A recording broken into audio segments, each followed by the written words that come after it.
नैनीताल के कैची धाम में मुख्यमंत्री पुष्कर सिंह धामी ने लगाया ध्यान। बाबा नीब करोरी का लिया आशीर्वाद। स्वच्छता कार्यक्रम का किया शुभारंभ।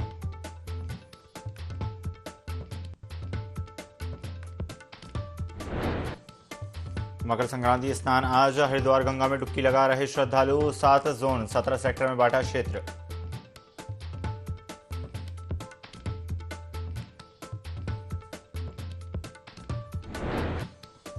उत्तराखंड में रामलला प्राण प्रतिष्ठा को लेकर सांस्कृतिक कार्यक्रम शुरू। आज से 22 जनवरी तक सभी मंदिरों में भजन कीर्तन के साथ चलाया जा रहा स्वच्छता अभियान। राममय माहौल बनाने की तैयारी में भाजपा।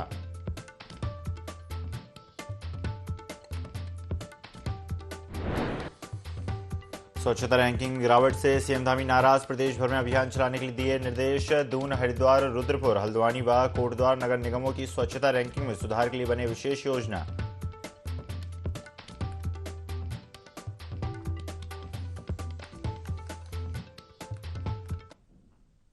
नमस्कार, स्वागत है आपका। इंडी 24 देख रहे हैं आप। मैं हूं आपके साथ ईसा अहमद। प्रदेश के मुख्यमंत्री पुष्कर सिंह धामी नैनीताल के कैची धाम पहुंचे, जहां बाबा नीब करोली की तपोस्थली में मुख्यमंत्री पुष्कर सिंह धामी ने कैची धाम में सांस्कृतिक उत्सव एवं स्वच्छता कार्यक्रम का शुभारंभ किया। उन्होंने कहा कि 22 जनवरी को अयोध्या में रामलला की प्राण प्रतिष्ठा के उपलक्ष्य में प्रदेश भर में पूरी जन सहभागिता के साथ भव्य कार्यक्रम आयोजित किए जा रहे हैं। मर्यादा पुरुषोत्तम भगवान श्री राम के आदर्शों पर चलकर हमें देवभूमि की सेवा करने का जो अवसर मिला है, इस अवसर को हम अपने विकल्प सहित संकल्प के साथ पूरा करने के लिए निरंतर कार्य कर रहे हैं। हमें उत्तराखंड को देश का सर्वोत्तम राज्य बनाना है।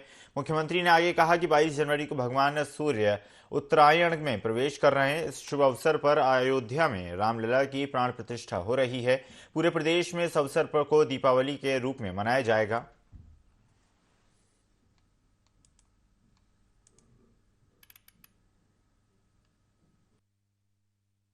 से भी लंबी प्रतीक्षा राम भक्तों ने की है, रास भक्तों ने की है। ये कालखंड हमारे प्रधानमंत्री आदरणीय नरेंद्र मोदी जी के नेतृत्व में आया है कि मंदिर बन रहा है। भगवान रामलला 22 जनवरी को वहाँ विराजित हो रहे हैं और इस उपलक्ष्य में पूरे देश के अंदर हमारे प्रधानमंत्री जी के आह्वान पर स्वच्छता का पखवाड़ा चलाया जा रहा है और पूरे प्रदेश के अंदर देवभूमि का विशेष महत्व है। जब ऐसा कालखंड आया है पूरे हर्ष का, उत्साह का, दीपोत्सव का, दीपावली का। हरिद्वार विकास प्राधिकरण के उपाध्यक्ष अंशु सिंह के नेतृत्व में एचआरडीए की टीम लगातार अवैध कार्यों पर शिकंजा कसने का काम कर रही है। विभाग की टीम ने सुमन नगर में एक निर्माणाधीन वेयरहाउस को सील किया है।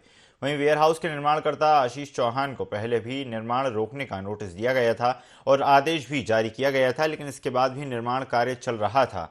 हरिद्वार विकास प्राधिकरण के उपाध्यक्ष अंशुल सिंह ने जानकारी देते हुए बताया कि एचआरडीए की स्थापना 1986 में हुई थी, जिसके बाद भी लोग अवैध निर्माण कर रहे हैं।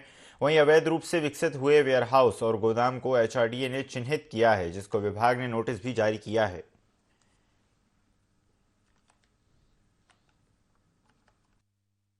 सन 86 से एचआरडीए स्थापना हो चुकी थी। उसके बाद भी कई लोगों ने अवैध निर्माण करे गए। कुछ वेयर हाउसेज जिनकी कंप्लेंट करी गई थी, जिनके पहले भी नोटिस चले थे और जिन्होंने आश्वासन दिया था वो लैंड यूज चेंज कराएंगे, बट उनके द्वारा ये किया जा रहा है कि वो बार बार उनको नोटिस जाते हैं और वो टाइम मांगते हैं और वो लैंड यूज चेंज नहीं कराते हैं। तो इसमें हम लोग की आपसे अपील है, आप प्लीज़ आइए। अपने लैंड यूज, अगर आपका कमर्शियल है तो आप नक्शा पास कराइए, और कमर्शियल नहीं है, आवासीय है, तो आप पहले लैंड यूज चेंज कराइए और फिर आप वो पास कराइए। मैं ज़रूर मानता हूँ जैसे हम लोग इन्वेस्ट इंडिया कर रहे हैं तो हम एकदम से कार्रवाई इसलिए नहीं कर रहे हैं कि बिज़नेस को हर्ट हो, लेकिन इस आड़ में कि इन्वेस्ट इंडिया और इन्वेस्ट उत्तराखंड जैसे हम लोग थीम कर रहे हैं, कई लोग अवैध निर्माण करते हैं और अपने आप को समझते हैं कि वो हमें हेल्प आउट कर रहे हैं बाय डूइंग दिस। ये गलत धारणा। प्रदेश में आबकारी विभाग की टीम लगातार कच्ची शराब की बिक्री रोकने के लिए कार्रवाई कर रही है। मामला मंगलौर कोतवाली क्षेत्र का है, जहां लिब्बरहेड़ी गांव के पास हाईवे से लगे तालाब के पास कच्ची शराब बनाने की भट्टी लगाई हुई थी, जिसकी सूचना मिलते ही आबकारी विभाग की टीम ने मौके पर पहुंचकर कच्ची शराब बनाने के उपकरण और शराब को जब्त करके तैयार लहन को नष्ट कर दिया। बता दें कि जो लोग कच्ची शराब बना रहे थे, आबकारी विभाग की टीम उनकी तलाश कर रही है।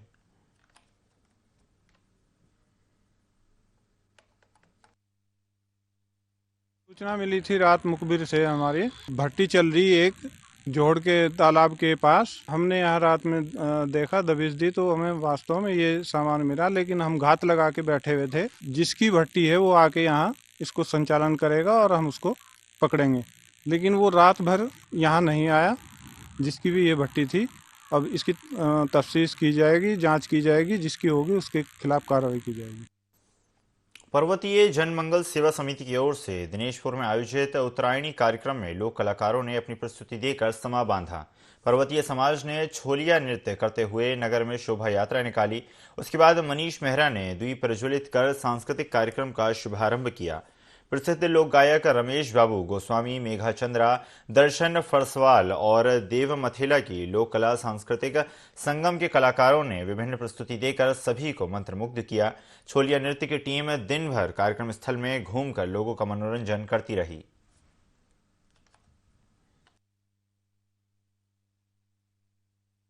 ये बहुत सुंदर लग रहा है। यहाँ के अपने पर्वतीय समाज के लड़कों ने, इस क्षेत्र के गणमान्य व्यक्तियों ने इस कार्यक्रम को करने में बड़ा अपना सहयोग दिया। हम उन लोगों का आभार प्रकट करते हैं। भगवान से प्रार्थना करते हैं कि इससे भी अच्छा कार्य अगले बार करके दिखाएं, जिससे कि इस क्षेत्र का अमन चैन बहाल हो। और विशेषकर काबुल जी का बहुत बड़ा इनको सहयोग रहता है। इस जो उत्तरायणी मेला हमारे भाई लोग करवाते हैं, हमारी जो कमेटी है बहुत सुंदर करवाते हैं, भव्य करवाते हैं। और भगवान ने चाहा अगले साल जैसे टूर्नामेंट हो रहा है चक्की मोड़, हम भी अभी भाई साहब ने कहा हम भी सोचेंगे अगले साल टूर्नामेंट भी कराया जाए उत्तरायणी। दिनेशपुर में उत्तरायणी मेला कभी लगता ही नहीं था।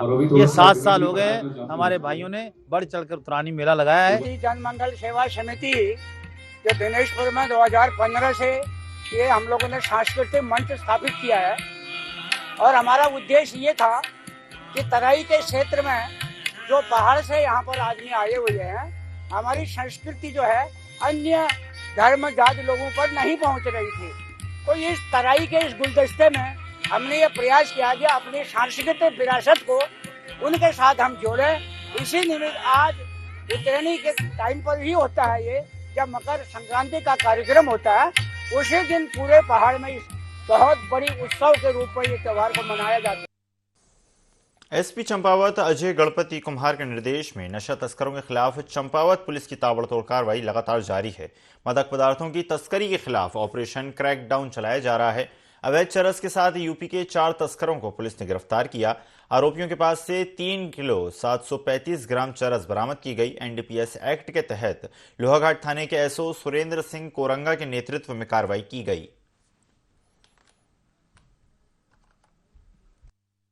पुलिस की टीम इनके द्वारा संयुक्त चेकिंग के दौरान देवराड़ी बैंड लोहाघाट के पास 4 व्यक्तियों के पास से कुल 3 किलो 735 ग्राम अवैध चरस की बरामदगी की गई। इसमें जो चारों अभियुक्तगण है ये चारों के चारों पीलीभीत से बिलोंग करते हैं यूपी में, और लगभग सभी से 1 किलो के आसपास जो है चरस बरामद हुई है। टोटल क्वांटिटी जो है वो 3 किलो 735 ग्राम, लगभग 4.5 से 5 लाख इसकी बाजार में कीमत है। और ये चारों लोग इसको यूपी की तरफ लेके जाए।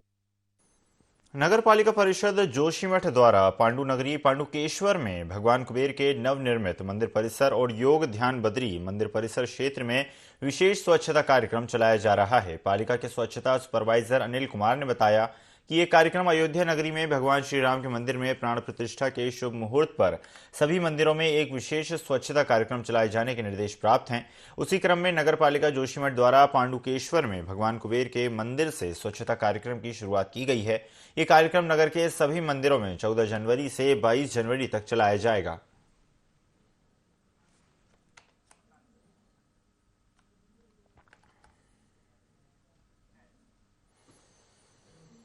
लालकुआ के निकटवर्ती क्षेत्र हल्दूचौड़ में उत्तरायणी कौतिक महोत्सव का आयोजन किया गया, जिसमें उत्तराखंड की प्रसिद्ध लोक गायिका हेमा ध्यानी ने कुमाऊती गीतों से समा बांधा।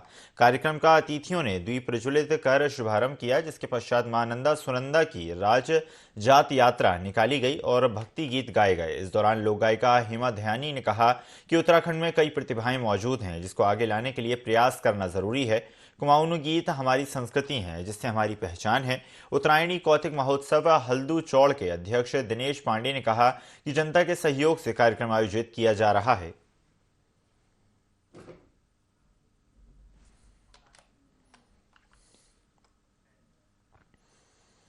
पहाड़ों के जंगलों में आग लगने का सिलसिला लगातार जारी है और इस मौसम में भी जोशीमठ क्षेत्र में धू धू कर जल रहे जंगलों की वजह से पहाड़ियों पर भी खतरा मंडरा रहा है। बता दें कि धौली गंगा और अलकनंदा घाटी के वनों में आग लगी हुई है, जिसके बाद जोशीमठ नगर में भी आग धधक उठी, जिसके लिए नंदा देवी राष्ट्रीय पार्क के वन कर्मियों की पूरी टीम मौके पर आग बुझाने पहुंची। जोशीमठ जंगलों में धधक रही आग धू धू कर जल रहे जंगल पहाड़ियों पर मंडरा रहे खतरे का कारण बन रही है।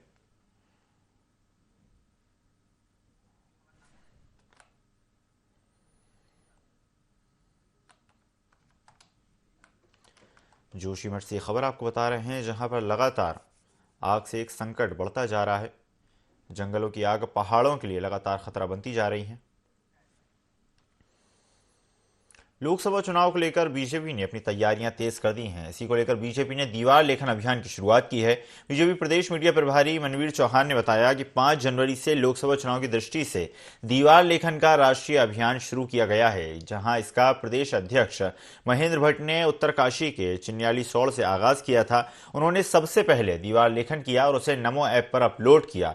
यही वजह है कि उनके इस चित्र को नमो ऐप पर दीवार लेखन के लोगो में पीएम नरेंद्र मोदी के साथ प्रयोग किया गया। चौहान ने कहा कि प्रदेश अध्यक्ष महेंद्र भट्ट के प्रयासों से प्रदेश के सभी कार्यकर्ताओं को भी गौरवान्वित होने का अवसर मिला है।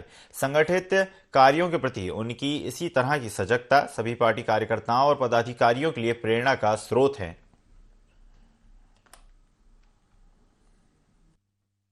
पर हमारे भारतीय जनता पार्टी के संगठनात्मक कार्यक्रम और सरकार के जो हमारी जन कल्याणकारी योजनाएं हैं उसको लेकर के और आम जनता के सुझाव को प्राप्त किए जाते हैं और भारतीय जनता पार्टी के जो भी कार्यक्रम चल रहे हैं उन कार्यक्रमों की वीडियो और फोटोज़ को अपलोड की जाती है।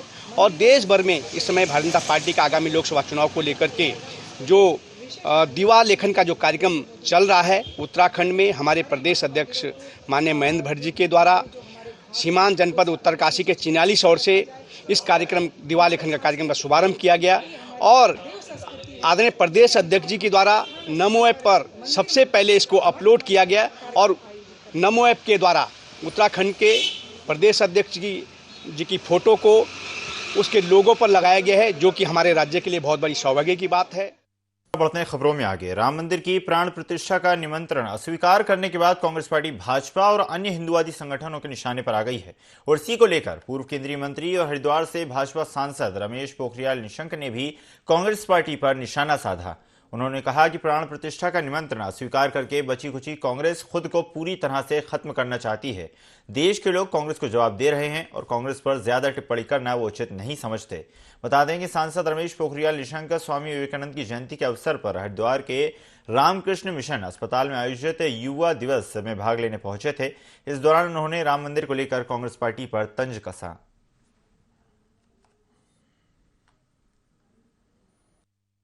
हरिद्वार से भी लोग बच्चा वहाँ जाने को तैयार है, पूरे देश के कोने कोने से है। जहाँ तक कांग्रेस की आपने बात की उसके बारे में कुछ कहना ठीक नहीं, लोग ही जवाब दे रहे हैं उनको।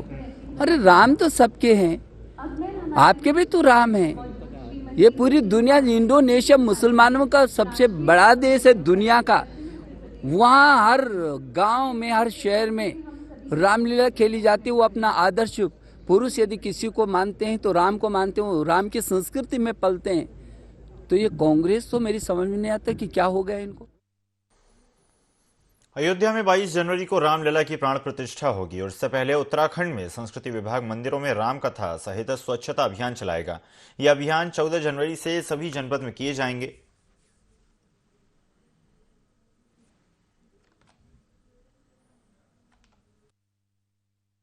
देवभूमि उत्तराखंड में और देव संस्कृति के अनुरूप माननीय श्री पुष्कर सिंह धामी जी के ने जो निर्देशानुसार हम सभी जितने भी हमारे मठ मंदिर जितने भी देवालय हैं वहाँ पर हम लोग कीर्तन भजन और प्रभु श्री राम का चरित्र का अखंड रामायण का पाठ, सुंदरकांड का पाठ और कीर्तन मंडलियों द्वारा जो कीर्तन होते हैं और साथ में जो नाटक नृत्य नाटिकाएं जो प्रभु श्री राम चरितमानस को लेकर होती हैं उन कार्यक्रमों का भव्य और दिव्य आयोजन स्थान स्थान पर करेंगे। थराली के आलकोट में 9 गांवों के सहयोग से बिनसर महादेव सांस्कृतिक और विकास मेले का शुभारंभ थराली विधायक भूपाल राम टंपा ने किया। उत्तराखंडी संस्कृति को संजोए इस मेले में महिला मंगल दलों और स्कूली बच्चों की मनमोहक प्रस्तुतियों ने दर्शकों का मन मोह लिया। वहीं मेले में विभिन्न सरकारी विभागों के स्टॉल भी लगाए गए, जिनका लाभ आमजन को मिला। मेले में बतौर मुख्य अतिथि पहुंचे विधायक भूपालराम टंपा ने इन स्टॉलों का निरीक्षण किया। विधायक टंपा ने अपने उद्बोधन में कहा कि केंद्र और राज्य सरकार द्वारा चलाई जा रही जनहितकारी योजनाओं का लाभ अंतिम पंक्ति के व्यक्ति तक पहुंचना चाहिए।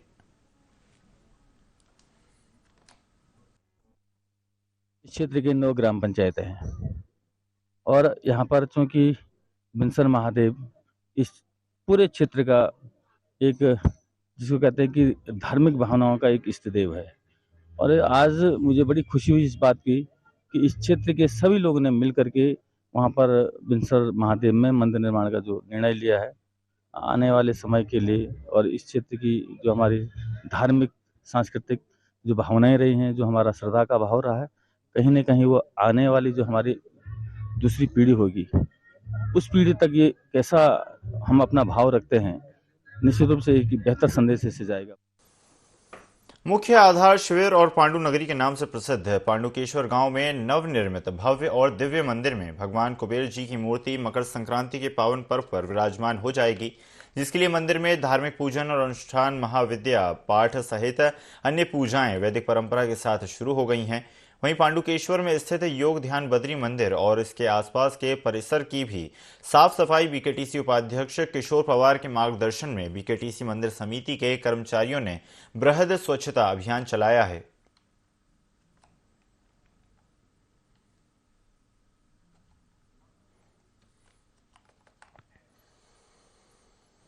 लंबे अंतराल के बाद सूबे के पहाड़ी क्षेत्रों में सुबह से ही मौसम का मिजाज बदला हुआ नजर आया। चमोली जिले के ऊंचाई वाले इलाकों में आसमान बादलों से ढका हुआ नजर आ रहा है। वहीं सीमांत क्षेत्र जोशीमठ में भी सर्दी के सितम के साथ ही दिन की शुरुआत हुई, जिसके चलते बार बार पर्यटकों और ट्रैकिंग दलों के साथ ही सीमांत के प्रगतिशील काश्तकारों को winter destination Auli Lord Curzon track route पर बर्फबारी की उम्मीदें जगने लगी हैं। अब देखने वाली बात यह होगी कि आखिर बादल कब बरसेंगे।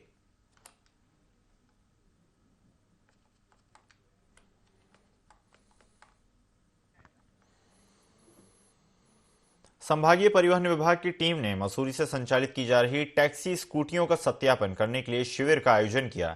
शिविर का आयोजन ARTO राजेंद्र विराटिया के नेतृत्व में किया गया, जिसमें करीब 200 स्कूटियों का सत्यापन किया गया। नगरपालिका टाउन हॉल में प्रांगण में संभागीय परिवहन विभाग की टीम ने टैक्सी स्कूटियों का सत्यापन किया, जिसमें उनका लाइसेंस और अन्य कागजात देखे गए। मौके पर मौजूद ARTO राजेंद्र विटारिया ने बताया कि पहले चरण के बाद दूसरा चरण शुरू किया जाएगा, जिसमें टैक्सी स्कूटियों की पार्किंग, वेटिंग रूम और अन्य चीजों का सत्यापन मौके पर जाकर किया जाएगा।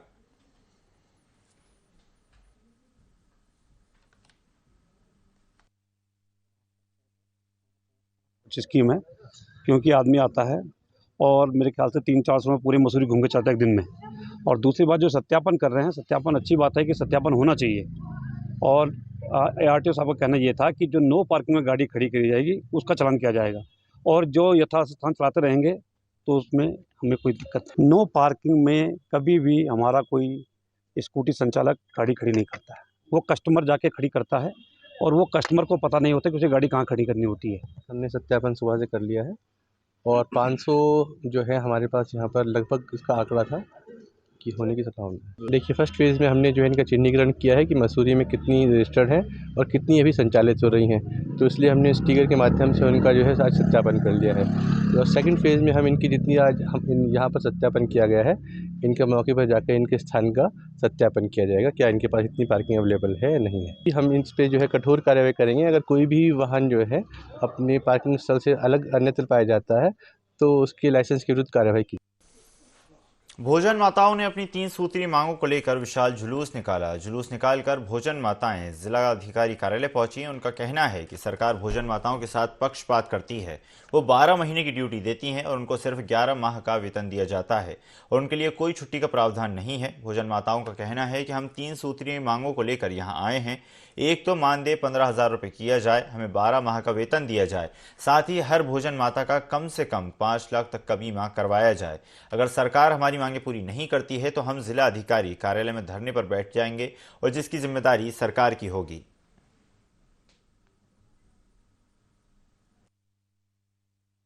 मांग है 15,000 मानदेय मिलना चाहिए हमें, और हमारी एक मांग और है कि 12 महीने का पूरा मिलना चाहिए, और 12 महीने का नहीं मिलता है हमें, 11 महीने का मिलता है। और हमें भोजन माताओं को 15,000, हमें बताते हुए भी शर्म आ रही है कि हमारी सैलरी मतलब मानदेय कितना है, और सरकार को तो बिल्कुल वो नहीं है कि हम कैसे काम कर रहे हैं। सर हम यहीं पर भूखे प्यासे धरना में बैठ जाएंगे, और ना हमें छुट्टी मिलती है, और जहाँ छात्र संख्या कम होती है तो वहाँ पर भोजन माता को निकाला जाता है। टीचर को तो दूसरी जगह शिफ्ट किया जाता है, भोजन माताओं को क्यों नहीं किया जाता है? हमें एक दिन की छुट्टी नहीं मिलती है, हम बीमार हैं, कुछ भी हो जाए हमने स्कूल में खाना बनाना ही बनाना है, किसी हालत में भी जाना है। खटीमा के उधम सिंह नगर के किलपुर वन रेंज में हाथी ने एक आदमी को कुचल दिया, जिससे उसकी मौत हो गई। परिजनों का रो रो कर बुरा हाल है, ग्रामीणों में हड़कंप मचा हुआ है। एसडीओ संचिता वर्मा ने बताया कि किलपुरा वन रेंज के प्लॉट संख्या 3 और 4 में जंगल के 200 मीटर अंदर मदन राम का शव मृतक अवस्था में प्राप्त किया गया, जिसका पोस्टमार्टम के लिए भेजकर मृतक की शिनाख्त करवाई गई। मृतक के परिजनों का वन विभाग द्वारा आर्थिक सहायता का आश्वासन दिया गया है।